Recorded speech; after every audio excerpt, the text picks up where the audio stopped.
ما بين إن نمشي على نظام الطيبات وما بين خرافات النظام التغذية. كنت تعرف نظام التغذية عند قدمائنا المصريين؟ تعالى وأنا هقولك.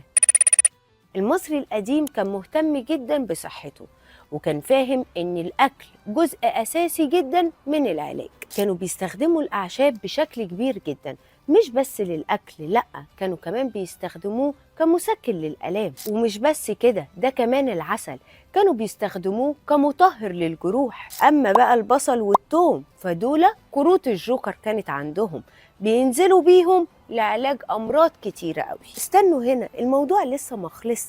ده المصري القديم كان عنده كمان نظام للعلاج. الأول بيفحص المريض، وبعدين بيشوف الأعراض، وبعدها بيشخص الحالة. ولو الموضوع كان محتاج تدخل كانوا بيشوفوا ليه علاج. وحتى الكسور كانوا برضو بيتعاملوا معاه. وحتى موضوع التعقيم والنظافة كان مهم جدا عنده. المعلومات دي كلها هتلاقوها مكتوبة في برديات طبية زي بردية إبرز. الخلاصة إن المصري القديم كان سابق عصره بكتير قوي، وكان بيعرف يدير حياته بوعي.